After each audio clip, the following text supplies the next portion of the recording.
दोस्तों आज के इस वीडियो में हम कुछ पेनी स्टॉक्स के बारे में बात करने वाले हैं और जिन पेनी स्टॉक्स के बारे में हम डिस्कस करने वाले हैं उनके अंदर काफी सारी चीजें हमें पॉजिटिव रूप में देखने को मिलने वाली हैं और इन फ्यूचर यही पेनी स्टॉक्स आपको मल्टी बैगर बनते हुए देखने को मिलने वाले हैं। और इन्वेस्टमेंट वाइज से देखा जाए तो आज के समय स्टॉक्स मात्र ₹1 से सस्ते प्राइस पर मिल रहे हैं और मात्र आप ₹100 से लेकर ₹1000 का भी अगर आप इन स्टॉक्स में निवेश करते हो तो आपको इन द फ्यूचर कई हजारों लाखों और करोड़ों में रिटर्न्स देखने को मिलने वाले हैं। सो कौन सी वो कंपनी है वन बाय वन उन सभी स्टॉक्स को हम डिस्कस करते हैं, लेकिन वीडियो में आगे बढ़ने से पहले अगर आप चैनल पर नए हैं तो हमारे channel school of value investing को सब्सक्राइब कर लीजिए, वीडियो को लाइक कर दीजिए और ज्यादा से ज्यादा शेयर कीजिए। तो चलिए दोस्तों सीधा अपने स्टॉक्स की ओर बढ़ते हैं। तो गाइस सबसे पहला स्टॉक जो हमारी लिस्ट में होने वाला है वो टेक्सटाइल सेक्टर से बिलोंग करता है और अगर आप टेक्सटाइल सेक्टर के अंदर मात्र ₹1 से लेकर ₹2 के स्टॉक सेलेक्ट करना चाहते हैं तो आप इस स्टॉक के बारे में विचार कर सकते हैं, क्योंकि इसके अलावा जो टेक्सटाइल के स्टॉक्स है वो कुछ फंडामेंटली खास नहीं है। तो अगर आप इस स्टॉक को लॉन्ग टर्म के लिए होल्ड करते हैं तो आने वाले दिनों में ये स्टॉक आपको ट्राइडेंट जैसे मल्टी बैगर रिटर्न्स बनाकर दे सकता है। तो अभी जो है हमारा स्टॉक है वो करंटली ₹1.55 पे ट्रेड कर रहा है। आज के दिन इसमें लगभग 3.33% की पॉजिटिव क्लोजिंग हमें देखने को मिली है और पिछले 5 दिनों में स्टॉक ने लगभग 8.5% के नेगेटिव रिटर्न दिए हैं। पिछले एक महीने की बात की जाए तो स्टॉक लगभग 11% रिट्रेस हो चुका है। पिछले 6 महीने में स्टॉक ने लगभग 37% की पॉजिटिव रिटर्न दिए हैं और पिछले एक साल की बात की जाए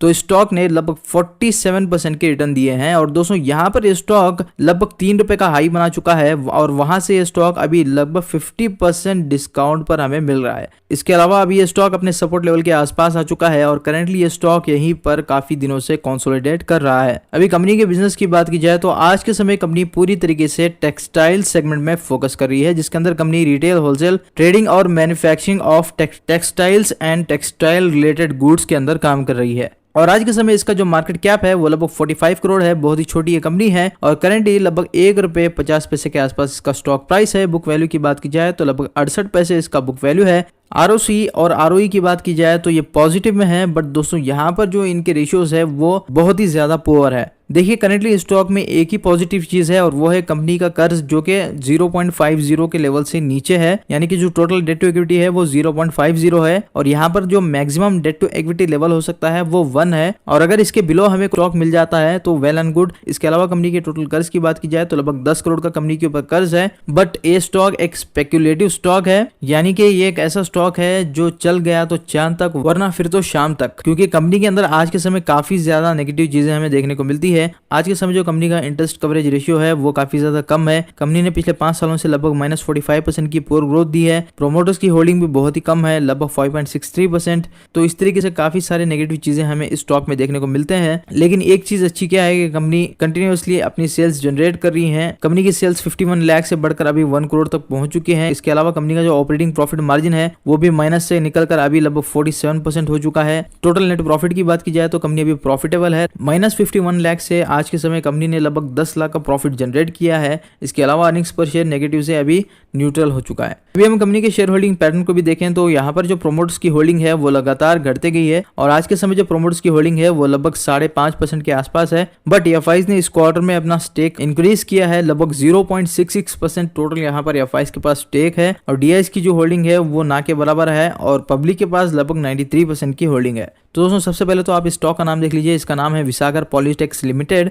और इस स्टॉक में मात्र ₹100 से लेकर और ₹1000 ही हम इन्वेस्ट कर सकते हैं, क्योंकि आज के समय जो कंपनी के फंडामेंटल्स है वो काफी ज्यादा वीक है, काफी ज्यादा रिस्की स्टॉक है। बस हमें यहाँ पर इतना ही पैसा लगाना है जितना हमें खोकर गम ना हो, क्योंकि ये स्टॉक या तो 1000 गुना भी हो सकता है या तो अपने कैपिटल को जीरो भी कर सकता है। अगला स्टॉक जो हमारी लिस्ट में होने वाला है वो मात्र ₹1.86 पे अभी ट्रेड कर रहा है और आज के दिन स्टॉक ने लगभग 4.5% की तेजी के साथ क्लोजिंग दी है और ये जो स्टॉक है वो आईटी सेक्टर के अंदर और रियलिटी सेक्टर के अंदर काम कर रहा है। और यहाँ पर पिछले 5 दिनों के रिटर्न की बात की जाए तो लगभग 4% के नेगेटिव रिटर्न है। पिछले एक महीने में लगभग 10% की करेक्शन है। पिछले 6 महीने में स्टॉक ने लगभग 8% के रिटर्न दिए हैं और पिछले एक साल की बात की जाए तो दोस्तों यहाँ पर स्टॉक ने लगभग 300% के रिटर्न दिए हैं, यानी कि पिछले एक साल में स्टॉक ने अपने इन्वेस्टर्स का पैसा लगभग 4 गुना से ज्यादा कर दिया है। और गाइस अभी हम स्टॉक को इसलिए डिस्कस कर रहे हैं क्योंकि अभी करंटली ये स्टॉक कंसोलिडेट कर रहा है और करंटली ये स्टॉक एक चैनल के अंदर मूव कर रहा है। और लास्ट टाइम जब हमने स्टॉक को डिस्कस किया था तो तब ये स्टॉक मात्र 60 पैसे के आसपास आसपास ट्रेड किया करता था और दोस्तों वहां से ये स्टॉक लगभग 2 रुपए का हाई बनाकर अभी मात्र 1.68 पैसे पे ट्रेड कर रहा है। तो अभी के समय स्टॉक में बहुत ही अच्छी करेक्शन ऑलरेडी हो चुकी है। तो चलिए एक बार से हम इसके बिजनेस मॉडल को भी देख लेते हैं। तो गाइस जिस स्टॉक के बारे में हम डिस्कस कर रहे हैं उसका नाम है एशिया इन्फोकॉम लिमिटेड और ये जो कंपनी है वो 1982 में एस्टैब्लिश की गई थी। आईटी सेक्टर की ये कंपनी है और 2012 में इस कंपनी के मैनेजमेंट को प्रोग डाइकेम प्राइवेट लिमिटेड ने एक्वायर किया था और वहां से इस कंपनी ने रियल एस्टेट में फोकस करना शुरू कर दिया है। और आज के समय ये जो कंपनी है वो मात्र 20 करोड़ के मार्केट कैप के साथ ट्रेड कर रही है। लगभग 1.86 पैसा इसका करंट प्राइस है और करंटली इसका जो बुक वैल्यू है वो लगभग 1.5 रुपए के आसपास है और अपने बुक वैल्यू के आसपास स्टॉक ट्रेड कर रहा है। इसके अलावा कंपनी आज के समय कर्ज मुक्त है, 1 पैसे का भी इस कंपनी के ऊपर कर्ज नहीं। इसके अलावा कंपनी के पास आज के समय 5.5 करोड़ के पॉजिटिव रिजर्व्स हैं। फ्री कैश फ्लो भी पॉजिटिव है, लगभग 1.5 करोड़ का यहाँ पर फ्री कैश फ्लो है। कंपनी प्रॉफिटेबल है, लगभग 28 लाख का कंपनी ने नेट प्रॉफिट दर्ज किया है। इस क्वार्टर में प्रॉफिट की बात की जाए तो लगभग 2 लाख का कंपनी ने नेट प्रॉफिट दर्ज किया है। इसके अलावा हम शेयर होल्डिंग पैटर्न की बात करें तो प्रोमोटर्स के पास यहाँ पर जो होल्डिंग है वो कंटिन्यूअसली बढ़ते जा रही है। पिछले साल इनकी जो होल्डिंग थी वो 20% की हुआ करती थी जो कि घटकर एकदम से 0 हो चुकी थी और उसके बाद से फिर से प्रोमोटर्स ने यहाँ पर अपना स्टेक बढ़ाना शुरू किया और करंटली प्रोमोटर्स के पास लगभग 22% की होल्डिंग है। डीआईएस के पास 0% की होल्डिंग है और पब्लिक के पास लगभग 77% की होल्डिंग है। तो गाइज इस स्टॉक में भी हम मात्र 100 रुपए से लेकर 1000 रुपए इन्वेस्ट करके छोड़ सकते हैं और आने वाले दिनों में अगर टारगेट की बात की जाए तो आपको स्टॉक लगभग 30 रुपए के टारगेट तक अगले 1 साल में जाता हुआ देखने को मिल जाएगा। तो एक बार से और आप इसका नाम देख लीजिए, इसका नाम है एशिया इन्फोकॉम लिमिटेड। तो गाइज अभी पिछले 3 स्टॉक जो हमने डिस्कस किए हैं आप इन तीनों को भूल जाइए। अगर आप इन तीनों से लाख गुना बेहतर स्टॉक ढूंढ रहे हैं तो मैं आपको एक ऐसा स्टॉक बता रहा हूं जो इन स्टॉक से कई लाख गुना बेहतर है। ये पेनी स्टॉक टाटा स्टील जैसे दिग्गज स्टॉक के साथ बिजनेस कर रहा है। साथ ही कंपनी का जो बिजनेस मॉडल है वो इन तीनों स्टॉक से कई लाख गुना बेहतर है। और गाइज आप करंट लेवल से भी स्टॉक में अपनी पोजीशंस बना सकते हैं। करंट लेवल से भी ये स्टॉक काफी ज्यादा अट्रैक्टिव लेवल्स पर ट्रेड कर रहा है। तो चलिए दोस्तों हम अपने स्टॉक की ओर बढ़ते हैं और सबसे पहले हम इसका बिजनेस एनालिसिस करते हैं। तो जिस स्टॉक के बारे में हम डिस्कस कर रहे हैं उसका नाम है फैकॉर एलॉयज लिमिटेड। मेटल सेक्टर की ये कंपनी है और दोस्तों फैकॉर एलॉयज 1955 में कंपनी इनकॉर्पोरेट हुई थी और दोस्तों आज के समय ये देश के one of the largest producers और एक्सपोर्टर्स ऑफ फेरो एलाइज हैं। और दोस्तों फेरो एलाई एक ऐसा मेटल है जो कि स्टील और स्टेनलेस स्टील में यूज किया जाता है जिसकी वजह से स्टील की ब्राइटनेस काफी ज्यादा इनहेंस हो जाती है और दोस्तों ये प्रोडक्ट वाइडली यूज किया जाता है और हर तरीके की स्टील इंडस्ट्रीज में इस प्रोडक्ट का यूज होता है। आज के समय फैकर एलॉयज लिमिटेड काफी सारे देशों को अपने फेरो एलॉयज एक्सपोर्ट करता है जिसके अंदर Korea, Japan, Italy, Netherlands, USA, Turkey, China और ताइवान भी शामिल है। और ये कंपनी कंटिन्यूअसली एक्सपेंड कर रही है और अपने इंडस्ट्रियल एक्टिविटीज को ये बढ़ा रही है जिसके अंदर कंपनी आज के समय मार्केटिंग, प्रोडक्शन और टेक्नोलॉजी डेवलपमेंट में काफी ज्यादा फोकस कर रही है। अभी कंपनी के प्रोडक्ट्स के बारे में बात करें तो कंपनी मेनली फेरो एलॉयज के अंदर काम करती है और फेरो एलॉयज से ये फेरो सिलिकॉन मैग्नीशियम मैन्युफैक्चर करती है। और दोस्तों यहाँ पर हमें क्या नोट करना है कि ये देश के फर्स्ट मैन्युफैक्चरर हैं जिन्होंने सिलिकॉन मैग्नीशियम का यूज किया और आज भी ये मार्केट में एक अच्छी पोजीशन होल्ड करते हैं। इसके अलावा कंपनी के पास अपनी खुद की R&D डेवलपमेंट टीम है जो कि काफी सारे नए नए प्रोडक्ट्स भी ऐड करते रहती है। श्री दुर्गा प्रसाद जी इस कंपनी के फाउंडर है और ये काफी ज्यादा इनोवेटिव थे और इन्होंने मैग्नीशियम और माइनिंग के अंदर काफी सारी नई नई इनोवेशंस की जिसके अंदर इन्होंने अपने कार्यकाल में 7.5 MVA के 3 submerged electric arc furnaces develop किए जो कि आज गरिवीडी, विजयनगरम डिस्ट्रिक्ट, विशाखापट्टनम में आते हैं जो कि आंध्र प्रदेश में लोकेटेड है। इसके बाद कंपनी ने अपना 4th सबमर्ज्ड आर्क फर्नेस तैयार किया जो कि 12 MVA का है जिसके अंदर HC फेरोक्रोम की प्रोडक्शन की जाती है। इसके अलावा इन्होंने एक ओपन आर्क स्लग फर्नेस भी सेटअप किया जो कि 8 MVA का है जिसके अंदर LC फेरोक्रोम की मैन्युफैक्चरिंग की जाती है। इसी तरह 1981 में इन्होंने HC फेरोक्रोम का एक बहुत बड़ा सबमर्ज्ड आर्क फर्नेस तैयार किया जो कि लगभग 16 MVA का था जिसके अंदर फेरोक्रोम की प्रोडक्शन की जाती है। और फैकर के अंदर आज के समय लगभग 72,000 metric ton per year production की कैपेसिटी है। और दोस्तों यहाँ पर सबसे बड़ी बात क्या है कि कंपनी का यहाँ पर दावा है कि ये अपनी कैपेसिटी को कई सालों से 100% से ज्यादा के यूटिलाइजेशन रेट पर चला रहे हैं। चलिए अभी हम कंपनी के प्लांट्स और मैन्युफैक्चरिंग फैसिलिटीज के ऊपर भी नजर डालते हैं। तो इनकी जो मैन्युफैक्चरिंग फैसिलिटीज है वो श्री रामनगर में आती है जो कि आंध्र प्रदेश में लोकेटेड है। और कंपनी का जो टोटल प्लांट, ऑफिस और उनकी बिल्डिंग्स है वो टोटल 90 एकड़ के के अंदर डेवलप्ड है और कंपनी का खुद का एक 132/11 किलोवाट का एक मेन रिसीविंग सबस्टेशन है जिसके अंदर लगभग 40 MVA का लोड अप्रूव किया गया है जो कि विजयनगरा में है। अभी कंपनी के कामकाज की बात करें तो कंपनी आज के समय raw material handling, metal and slag casting, crushing, sizing और एंसिलरीज के अंदर काम कर रही है। इसके अलावा कंपनी ने अपना खुद का एक मेटल रिकवरी प्लांट भी डेवलप किया है जिसके अंदर ये कंपनी वैल्यूएबल मेटालिक को एक्सट्रैक्ट करती है। आज के समय कंपनी के अंदर लगभग 99 सुपरवाइजर्स है, 232 रेगुलेटर एम्प्लॉइज है और 303 कॉन्ट्रैक्टर्स है जिनके अंदर काफी सारे लेबर्स आते हैं और कंपनी का जो सिक्योरिटी सिस्टम है वो काफी ज्यादा स्ट्रिक्ट है। गाइस कंपनी के रेवेन्यू ब्रेकअप को देखें तो यहाँ पर जो कंपनी का रेवेन्यू ब्रेकअप है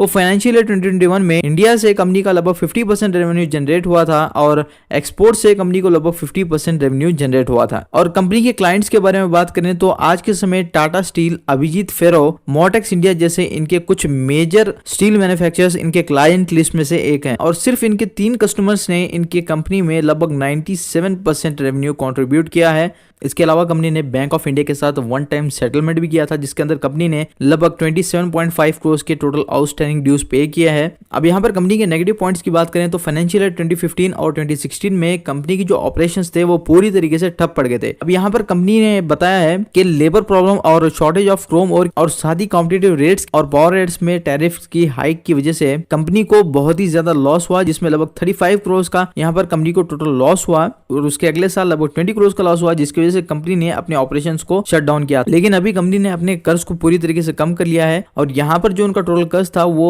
76 करोड़ से घटकर पहले 66 करोड़ हुआ और फाइनेंशियल ईयर 2019 में घटकर 10 करोड़ हुआ। इसके अलावा यहाँ पर सबसे इंपॉर्टेंट चीज ये है कि कंपनी ने टाटा स्टील के साथ एक कन्वर्जन एग्रीमेंट किया है और इस एग्रीमेंट के तहत यहाँ पर कंपनी ने टाटा स्टील के साथ क्रोम और का कन्वर्जन फेनोक्रोम से कन्वर्ट किया है और पोस्ट फाइनेंशियल ईयर 2020 में इसे एग्जीक्यूट भी किया गया है और करेंटली जो कंपनी का प्लांट है वो 100% कैपेसिटी के साथ यूज किया जा रहा है। इसके अलावा हम कंपनी के फाइनेंशियल्स की बात करें तो आज के समय कंपनी का जो टोटल मार्केट कैप है वो 106 करोड़ है। बहुत ही छोटी माइक्रो कैप कंपनी है। जो इसका करंट प्राइस है वो लगभग ₹5.42 है और इसका जो बुक वैल्यू है वो लगभग ₹8.75 है। अपने बुक वैल्यू से अभी स्टॉक नीचे के प्राइस पर ट्रेड कर रहा है।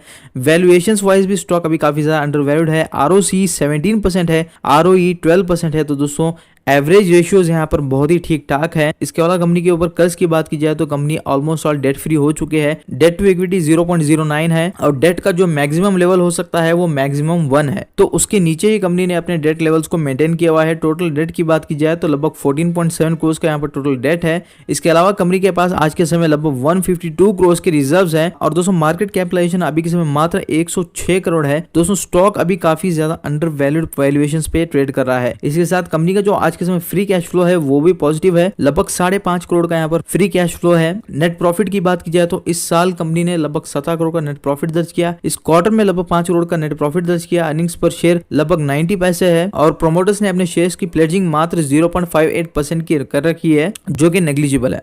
इसके अलावा हम कंपनी की शेयर होल्डिंग पैटर्न की बात करें तो प्रोमोटर्स के पास लगभग 45% के आसपास का स्टेक है। डीआईएस के पास 0.02% स्टेक है और पब्लिक के पास लगभग 56% के आसपास का स्टेक है। तो प्रोमोटर्स ने अपनी होल्डिंग को अच्छी तरीके से मेंटेन किया हुआ है। तो प्रोमोटर्स को अपनी कंपनी के ऊपर पूरा भरोसा है। अभी हम कंपनी के सेल्स की बात करें तो कंपनी के जो सेल्स हैं वो पिछले साल 144 करोड़ हुआ करते थे और करेंटली इस साल ये 257 करोड़ हो चुके हैं। तो बहुत ही पॉजिटिव चीज है। लेकिन ओवरऑल जो पहले कंपनी की सेल्स हुआ करती थी वो लगभग 300 करोड़ के आसपास हुआ करती थी। तो एक रिस्क यहाँ पर क्या है कि कंपनी की जो ऑपरेशंस है वो इन्फ्लेशन से काफी ज्यादा अफेक्ट करते हैं। तो इस बात का ध्यान हमें यहाँ पर रखना है। इसके अलावा यहाँ पर कंपनी के ऑपरेटिंग प्रॉफिट मार्जिन की बात की जाए तो पिछले साल ये -6% था, अभी इस साल 2% है। और कंपनी के टोटल नेट प्रॉफिट की बात की जाए तो कंपनी पिछले साल लॉस में थी, 0 करोड़ का लॉस था, बट यहाँ पर इस साल कंपनी ने लगभग 17 करोड़ का नेट प्रॉफिट दर्ज किया है। अभी हम बाइंग लेवल्स की बात करें तो दोस्तों करेंटली स्टॉक अपने सपोर्ट लेवल के पास आ चुका है जो कि लगभग ₹5.40 है और करंट लेवल पर भी हम स्टॉक को एक्यूमुलेट कर सकते हैं। लॉन्ग टर्म के लिए हम स्टॉक को जरूर से होल्ड कर सकते हैं। करेंटली स्टॉक अपने 50 डे और 200 डे मूविंग एवरेज के नीचे ट्रेड कर रहा है, बट ये अपने इंपॉर्टेंट सपोर्ट के पास हो चुका है। पिछली बार भी स्टॉक ने यही सपोर्ट लिया था और यहाँ से स्टॉक ने लगभग ₹10 का हाई बनाया था और अभी ये स्टॉक लगभग 50% की डिस्काउंट प्राइस पर मिल रहा है। तो दोस्तों नो डाउट कंपनी फाइनेंशियल्स के मामले में काफी ज्यादा स्ट्रॉन्ग है। आज के समय company almost all debt free है और लॉन्ग टर्म के लिए हम स्टॉक को जरूर से अपने पोर्टफोलियो में कंसिडर कर सकते हैं। तो दोस्तों वीडियो पसंद आया तो वीडियो को लाइक कर दीजिए। हमारे channel school of value investing को सब्सक्राइब कर लीजिए। तो मिलता है अगले वीडियो में, तब तक अपना ख्याल रखिए। सी यू अगेन।